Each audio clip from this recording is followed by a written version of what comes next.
Boa tarde. Eu sou Gisla Carolina. Nós fizemos um simulador em Python para simular o funcionamento da memória cache. E vamos começar aqui. Deixa eu botar aqui. Pronto. Então, aí o nosso... Aqui está o enunciado do trabalho, né? A gente tinha que fazer um simulador de memória cache, simulador de algoritmo de substituição de página da memória cache, para 3 métodos. Se fosse método direto, não teria política de substituição, mas se fosse os outros, associativo e associativo por conjunto, aí tem as políticas de substituição. E o que a gente fez foi... aqui são as políticas de substituição. Então, as políticas de substituição que a gente está considerando: FIFO, LRU, LFU e Randall. A FIFO, ela considera que, caso haja uma substituição, a gente usa um vetor auxiliar. Então, o vetor auxiliar, ele armazena o mesmo índice da memória principal.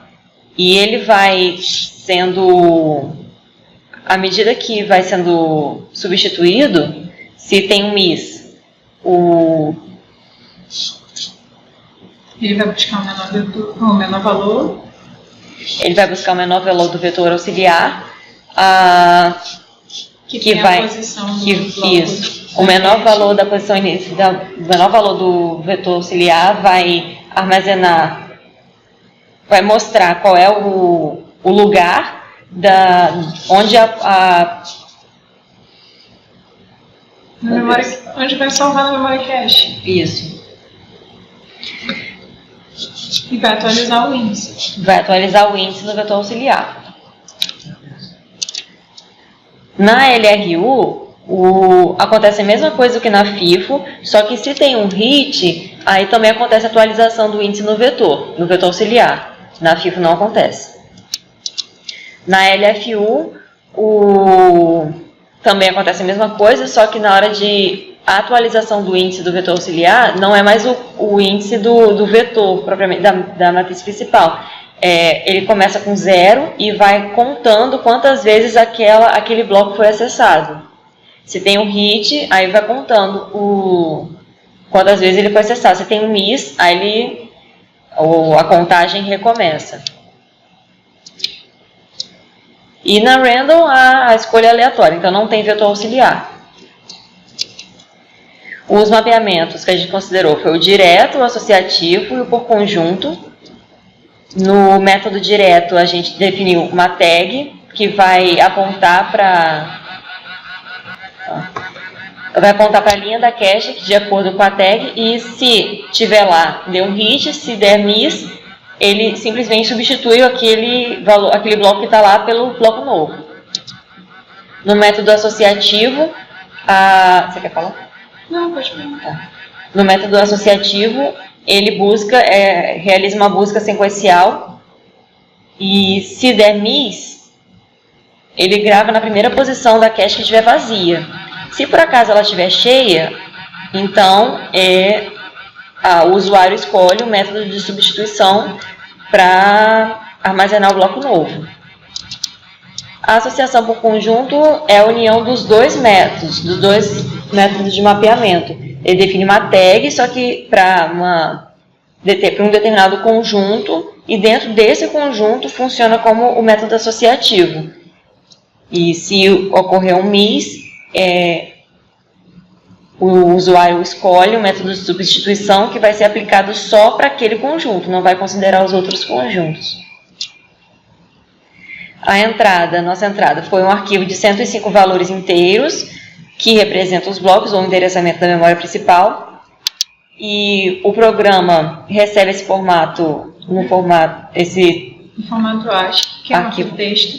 Isso, um arquivo texto. E o nome do arquivo que a gente utilizou como exemplo é blocos.mp.txt. E o arquivo de entrada deve estar no mesmo diretório do projeto.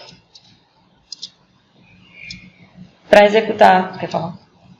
Pode falar. Tá. Para executar o simulador, primeiro tem que ter o Python 3.6. O script principal é o simulador underline cache.py. E lá dentro já está tudo preparado para ele poder rodar todos os exemplos. Não precisa alterar o script, nem realizar qualquer alteração. E para executar e visualizar a saída, é só uma recomendação, né? Executar chamando o Python com o nome do script principal, redirecionando a saída, que ao invés do vídeo, de redirecionar para um arquivo texto. Isso. Que a gente chamou no caso saída.txt, que é até o exemplo que a gente subiu para o GitHub. Isso.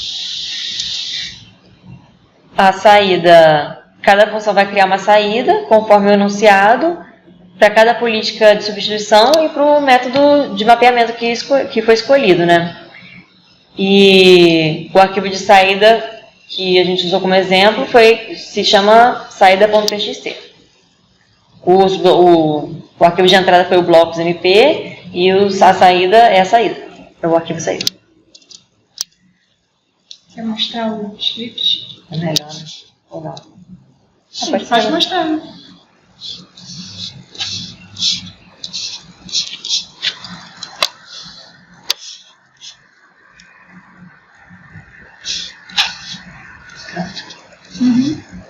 Esse é o script principal. Ele chama um outro script chamado objetos, que é onde estão todos os objetos e as funções necessárias para executar o simulador. Aqui cria a memória principal, onde aqui está o nome do arquivo com os dados dos endereços da memória principal. Aqui que eu crio o controlador. E aqui nessa parte ele já... Está chamando sequencialmente as outras funções. Isso. Para cada método e cada...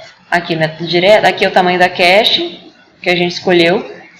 E método direto, e para cada aqui, método associativo FIFO, método associativo LU. Ele vai gerar tudo isso e vai botar o resultado no arquivo de saída. Pode mostrar no arquivo de saída. E o objeto.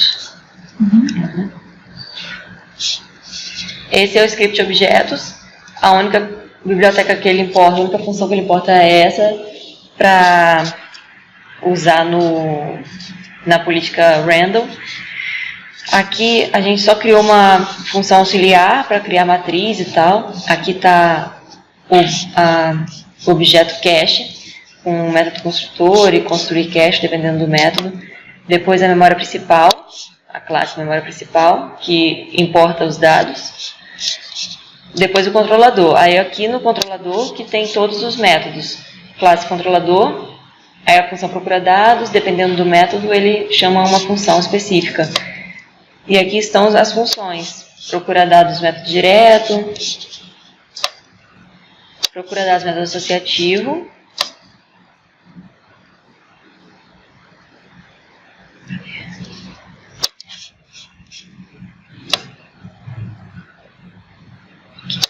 procura dados método associativo por conjunto. Aí dentro tem ifs que condicionam qual política a gente vai usar, qual política o usuário escolheu. É isso. No Git está todo o script, o arquivo de entrada e também o arquivo de saída. Isso. Isso. Obrigada. Obrigada.